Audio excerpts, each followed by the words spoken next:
Student, कैसे हैं आप लोग। आज का टॉपिक स्टार्ट करते हैं। तो आज का टॉपिक स्टार्ट करने से पहले थोड़ा पुराना देख देते हैं कि हमने क्या क्या अभी तक सीखा। हम डिस्कस कर रहे हैं यहाँ पे स्ट्रेट इन मोशन लाइन, ठीक है। और इसमें हमने जो अभी तक डिस्कस किया वो हमने क्या, distance, displacement, velocity, speed and acceleration.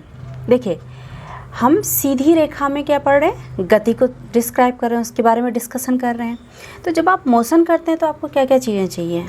एक तो आपका डिस्प्लेसमेंट या डिस्टेंस होगा, स्पीड होगी और वेलोसिटी होगा, और तीसरा क्या होगा उसमें, एक्सेलरेशन होगा। यही चीज़ें होंगी। अब ये है कि इन्हें हम कैलकुलेट कैसे करेंगे, ठीक है। सपोज दैट कोई कार चल रही है तो हम उसमें किसी समय पे त्वरण कैसे कैलकुलेट कर सकते हैं, उसकी वेलोसिटी कैसे कैलकुलेट करेंगे।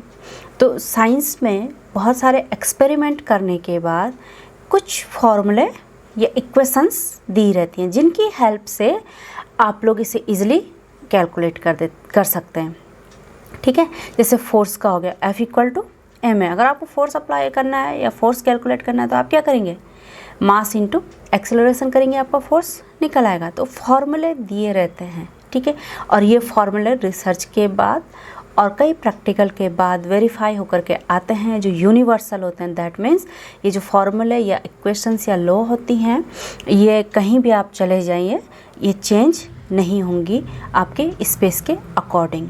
मतलब आपकी जो वर्ड में कहीं भी आप चले जाएं तो ये चेंज नहीं होती हैं। तो अब आपको स्ट्रेट लाइन में मोशन कैलकुलेट करना है।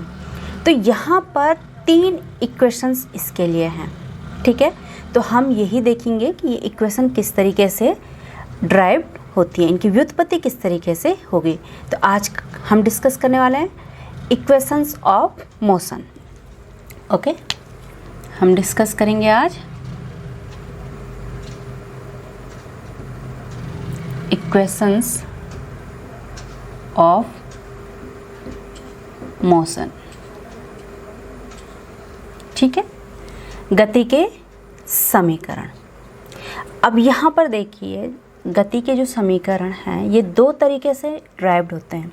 एक होता है डिफरेंशिएट मेथड, एक होता है ग्राफिकल मेथड, ठीक है।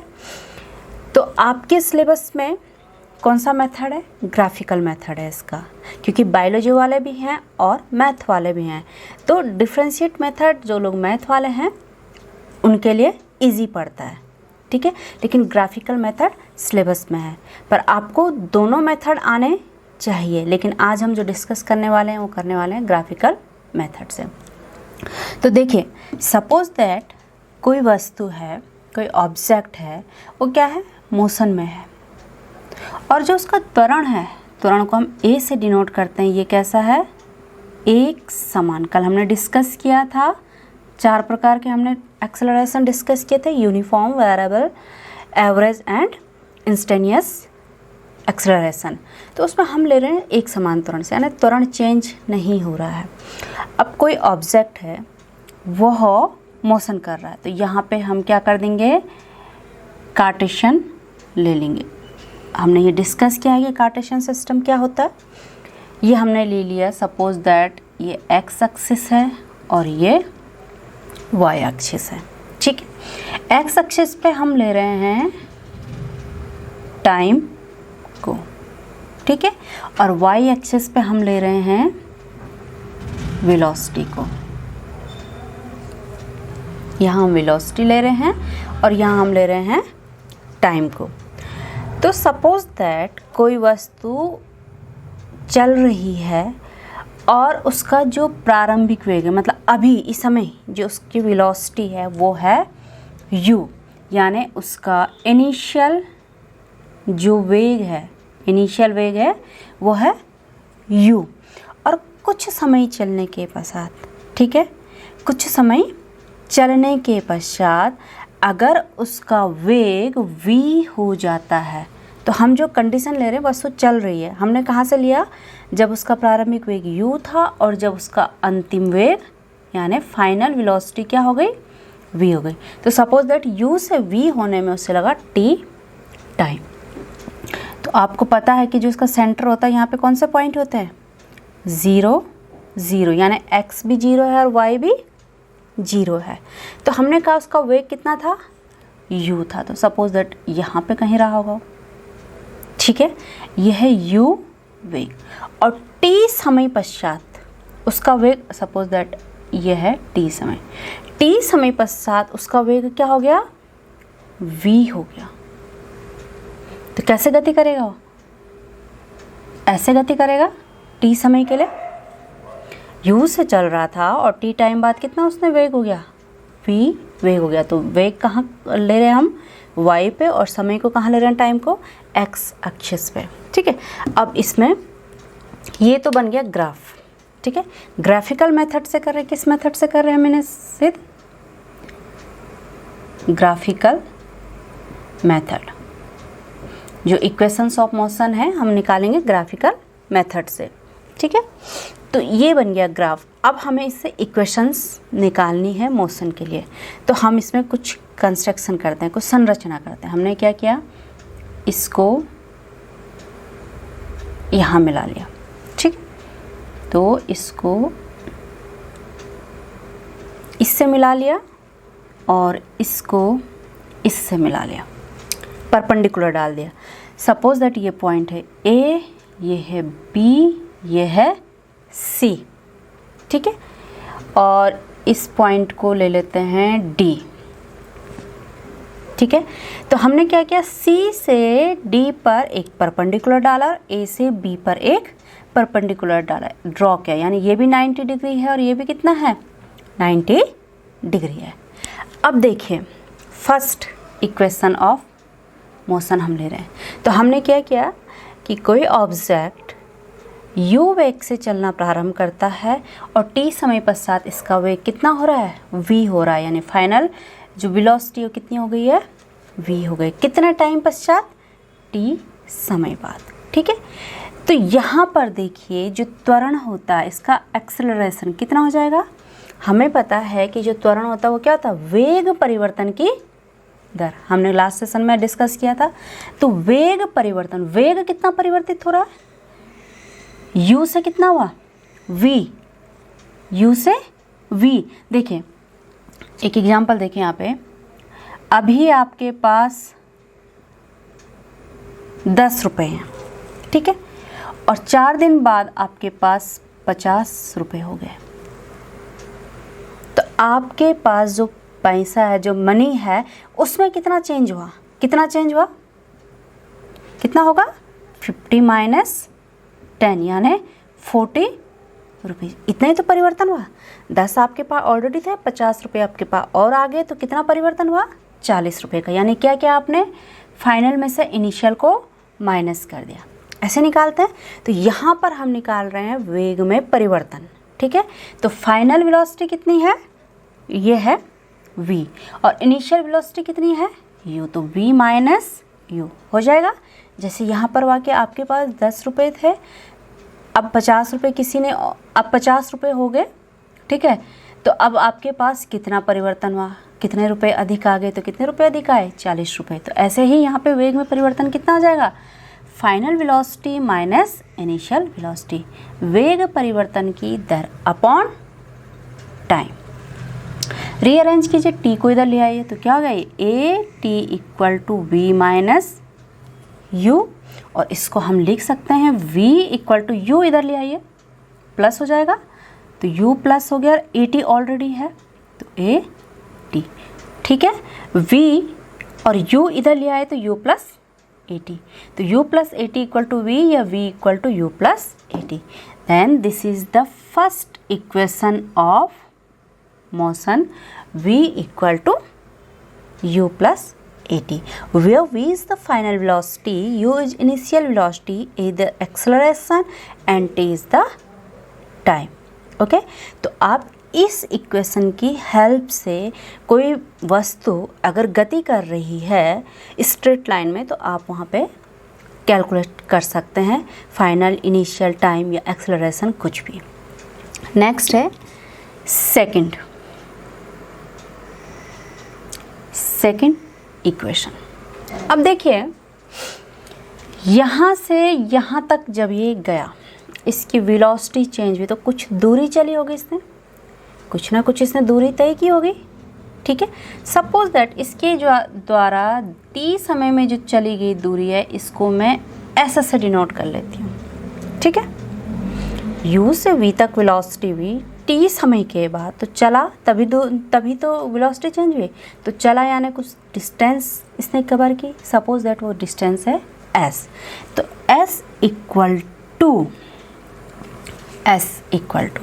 देखिए ग्राफ में क्या होता है कि जैसे हमें s कैलकुलेट करना, तो कहाँ पहुँच गया बंदा, यहाँ पहुँच गया c पे, यहाँ पहुँच गया ना। a से चलना शुरू किया था, कहाँ पहुँचा, c तक पहुँचा। तो जब हम ग्राफिकल मेथड से ये ac कैलकुलेट करेंगे तो उसे कैलकुलेट करने के लिए हम क्या करते हैं, इससे नीचे का ये जो पूरा एरिया है इसके बराबर इसने ये कवर किया। आप समझ रहे हैं, जब ग्राफ में हम इस तरीके से कुछ चीज़ कैलकुलेट करते हैं, यहाँ पे हम क्या कैलकुलेट कर रहे हैं, इसकी दूरी, दैट मीन्स AC डिस्टेंस। तो ये कैसे कैलकुलेट करेंगे, ये AC इस OT पर, इसको अगर मैं O पॉइंट लूँ, OT पर जितना क्षेत्रफल कवर करेगी वो इसके बराबर होगा। ये ग्राफिकल मेथड से कैलकुलेशन किया जाता है। तो यहाँ पर चली गई दूरी AC बराबर एरिया ऑफ इस आकृति का एरिया OACBDO, पूरे का एरिया, यानी area of OACBD and O। इस पूरे का एरिया अगर हम लेंगे तो हमारे पास ये डिस्टेंस आ जाएगी। तो देखो हम इसे ब्रेक कर सकते हैं 1 एंड 2। दो टाइप की आकृतियाँ दिख रही हैं आपको, यहाँ पे दो फिगर दिख रहे हैं, एक ABC एंड OABD दिख रहा है।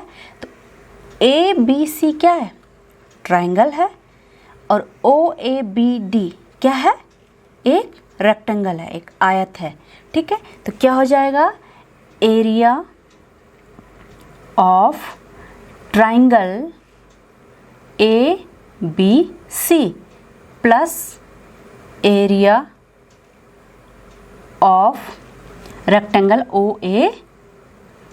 OABD, ठीक है। फॉर्मूला में वैल्यू रखिए। ट्रायंगल कैसा ट्रायंगल है, समकोण, इस पे एक एंगल क्या है, 90 का है। तो समकोण त्रिभुज है। समकोण त्रिभुज में क्या होता है, क्षेत्रफल 1/2 आधार गुणा गई ऊंचाई। तो आधार कितना है इसका, BC या AB, ठीक है। क्या हो जाएगा, 1/2 आधार गुणा गई ऊंचाई। तो AB इसका आधार हो गया, और ऊंचाई कितनी है यहाँ पे, BC, यानी ये हो जाएगा AB into BC plus area of this rectangle. Rectangle का एरिया क्या होता है, लंबाई गुणा चौड़ाई। तो चौड़ाई कितनी है इसकी, OD, और लंबाई कितनी है, OA। ओके, क्लियर, यहाँ तक क्लियर हो गया। अब इसमें वैल्यू पुट कीजिए, ये हो जाएगा हाफ AB, A से B तक कितना है, यहाँ तक T इंटू BC को देखिए कैसे कैलकुलेट करते हैं। सपोज दैट इसको यहाँ मिला लीजिए, मिला लिया। अब BC क्या हो जाएगा, इसके बराबर, ये जो BC है वो किसके बराबर हो जाएगा, A से इस पॉइंट तक के। इससे अगर मैं P पॉइंट ले लूँ तो A से P तक के, तो AP कितना होगा, यहाँ से यहाँ तक है V, और यहाँ से यहाँ तक है U, यहाँ तक है U, यहाँ तक है V। तो ये वाली डिस्टेंस कितनी हो जाएगी, V माइनस U होगा, और यही तो इसके बराबर है क्योंकि हमने इस पे परपेंडिकुलर डाला है। तो ये कितना हो गया, BC, V माइनस U। समझ गया आप, यहाँ पे हमने BC कैलकुलेट करना है, तो BC के लिए हमने C से यहाँ मिला दिया इसको। अब यहाँ तक तो ये V है यहाँ से, और यहाँ से यहाँ तक क्या है, U है। तो ये कितना आ जाएगा, V माइनस U आएगा। इसमें से इसको घटा देंगे तो ये बच जाएगा, यही इसके बराबर हो जाएगा। तो ये वैल्यू यहाँ रखें, ये हो जाएगा V माइनस u प्लस ये मल्टीप्लिकेशन है, ठीक है, ओ डी इंटू ओ ए। ओ से डी कितना है t और o से a कितना है u, तो कितना आ गया ये u t, ठीक है। o से d है t और o से a है u, तो कितना आ गया u t। आगे सॉल्व करें इसे, s equal to v minus U into T half v minus U into T plus u t, निकल गया। अब इक्वेशन नंबर 1 में देखिए, v minus U equal to कितना है a t। इसको सपोज दैट इक्वेशन नंबर 1 ले लेते हैं, ठीक है, यानी गति के प्रथम समीकरण से हम इसको निकाल सकते हैं। तो इस वैल्यू को यहाँ पर रखेंगे, v माइनस यू की वैल्यू यहाँ से यहाँ रखने पर, तो क्या आ जाएगा हाफ, कितनी है v minus U equal to a t into T plus कितना है u t, तो कितना हो गया ये half a t square plus u t, और इसको हम लिख सकते हैं s equal to u t पहले लिया है और plus half a t square. And this is the next equation of motion. S equal to ut plus half at square, where s is the distance which is covered in time t, okay, and u is the initial velocity and t is the time and a is the acceleration of that object। उस object का क्या है acceleration है। तो ये है second equation of motion. अब हम करेंगे थर्ड इक्वेशन ऑफ मोशन। तो third equation of motion, 3 equations हैं इसकी, पहली कर दी, दूसरी कर दी, अब कौन सी करनी है हमको, थर्ड करनी है, ठीक है। तो थर्ड में देखिए हम यहाँ पे फिर से s को निकालेंगे, चली गई दूरी, क्या बताया था एरिया ऑफ ओ ए सी, इसका एरिया जो ये आकृति है, ठीक है, तो एरिया ऑफ जितना पूरा है ओ ए सी बी डी ओ, इस पूरी आकृति का एरिया। और इस आकृति को अभी तो हमने 2 हिस्से में बांट के किया था, ट्रायंगल और रेक्टेंगुलर में, बट ये जो पूरी आकृति है इसको समलंब कहते हैं या ट्रोपेजियम कहते हैं, ठीक है। इस तरीके की आकृति को समलंब कहते हैं जिसमें 2 भुजाएं समांतर होती हैं। 2 भुजाएं क्या हैं इसमें समांतर हैं, ओ ए और डी सी डी, ये दोनों क्या है पैरेलल भुजाएं हैं, इसकी पैरेलल साइड है, ठीक है। और एक इसमें तिकोना होता है, मतलब एक डायगोनल होता है। तो इस तरीके की आकृति को समलंब या ट्रोपेजियम कहते हैं। और इसका जो एरिया होता है, आकृति का जो एरिया, उसका फॉर्मूला होता है 1/2 समांतर भुजाओं का योग,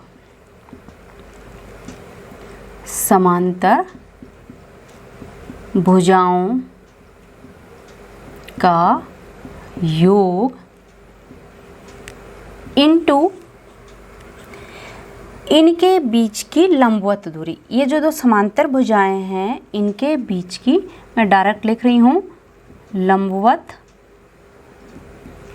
दूरी, ठीक है। ये लंबवत दूरी किनके बीच की है, इन 2 समांतर भुजाओं के बीच की। तो ये होता है समलंब के क्षेत्रफल का फॉर्मूला, फॉर्मूला ऑफ ट्रोपेजियम।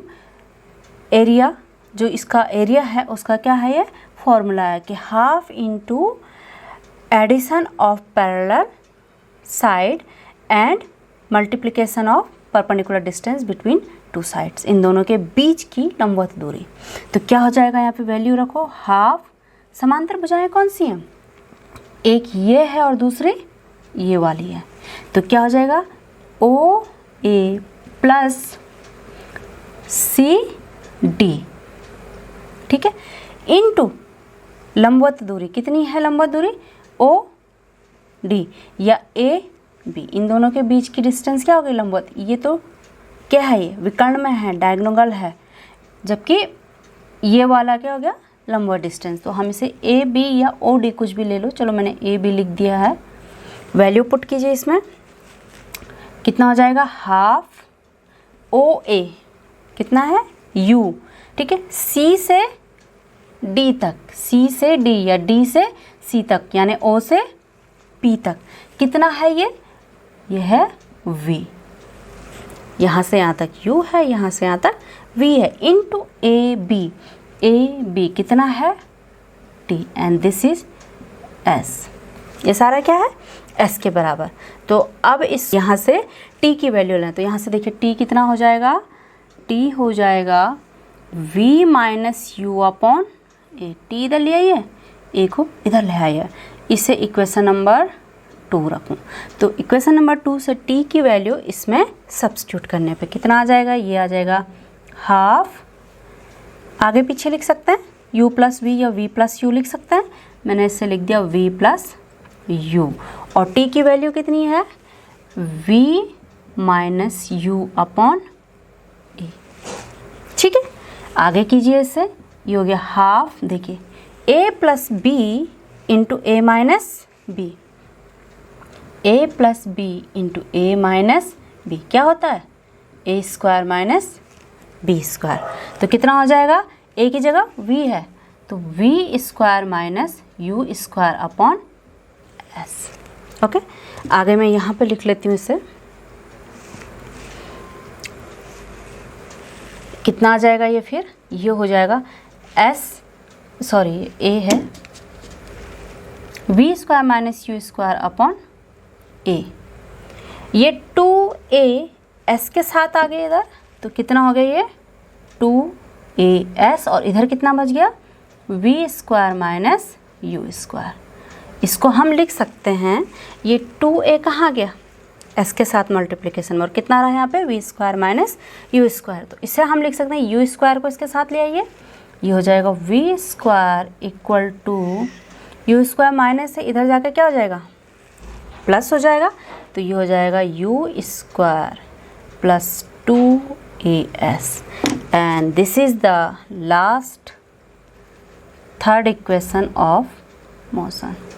तीसरी equation, v square equal to you square plus 2as, u square minus इधर आके क्या हो गया, प्लस हो गया। तो ये है गति की 3 equation, number 1, equation number 2 and equation number 3। In this equation, v is the final velocity, u is initial velocity, a is the acceleration and s is the distance covered by object. Okay, तो पहली equation क्या होगा, v equal to U plus A T, दूसरी क्या हो गई, s equal to U T plus half A T square, and last one is v square equal to you square plus 2as। तो graphical method से आप गति की जो इक्वेशन है उनकी उत्पत्ति किस तरीके से करेंगे, आपने इसमें इन्हें देखा, बहुत इजी है। जो फर्स्ट इक्वेशन है वो क्या है, हमें पता त्वरण क्या होता है, वेग परिवर्तन की दर, आप वैल्यू रख लीजिए। दूसरा क्या है, हमने डिस्टेंस निकाली, तो डिस्टेंस ग्राफ में कैसे कैलकुलेट करते हैं, इसके द्वारा जितना एरिया इस पर बनाया गया है एक्स एक्सिस के साथ, ठीक है। अगर इधर होता तो वाई के साथ, यानी जिसको हम निकाल रहे हैं वो एक्सिस पे किस जितना एरिया बनाएगा उसको हम लेंगे। तो हमने इस एरिया को 2 तरीके से कैलकुलेट किया। पहले वाले में हमने इसको 2 में बांट दिया, ट्रायंगल और रेक्टेंगुलर, और दूसरे वाले में जब हमने कैलकुलेट किया तो क्या निकाल दिया इसमें हमने, ट्रोपेजियम यानी समलंब का क्षेत्रफल, उसका फॉर, और आपके पास इक्वेशन आ गई। तो ये आपके एग्ज़ाम के पॉइंट ऑफ व्यू से बहुत ज़्यादा इम्पॉर्टेंट है। लॉन्ग क्वेश्चन आता है डायरेक्टली, गति के समीकरणों की ग्राफीय विधि से उत्पत्ति कीजिए, लॉन्ग क्वेश्चन है। तो ये इजी है, कुछ भी नहीं है। आपका कंसेप्ट अगर क्लियर हो गया कि कोई वस्तु है वो एक समान त्वरण से गति कर रही है, ठीक है, उसका प्रारंभिक वेग यू, गति कर रही है, क्या बोला, कोई वस्तु है एक समान त्वरण से गति कर रही है, इसका मतलब उसका कुछ वेग है, ठीक है, ये नहीं बोला कि कोई वस्तु रुकी हुई है, कोई वस्तु एक समान त्वरण से गति कर रही है तो यानी उसकी कुछ वेलोसिटी है and that's velocity is u। और t समय के पश्चात s दूरी चलने पर उसकी जो वेलोसिटी है वो हो जाती है v। तो हमने ग्राफ प्लॉट किया और ग्राफ के मेथड से हमने इसको कैलकुलेट किया। ठीक है, अब आपको क्या करना है, इससे रिलेटेड न्यूमेरिकल सॉल्व करना है। मैंने पहले भी बताया था, फिर बता रही हूँ कि न्यूमेरिकल हम इसलिए सॉल्व करते हैं ताकि आप इसके एप्लीकेशन को और अच्छे से समझ सको, आप और अच्छे से कैलकुलेट कर सको, ये कंसेप्ट आपका और ज़्यादा क्लियर हो जाए। ठीक है, तो फिर आज के लिए इतना काफ़ी है। कल मिलते हैं फिर नए टॉपिक के साथ, और कल तक के लिए थैंक यू। ओके।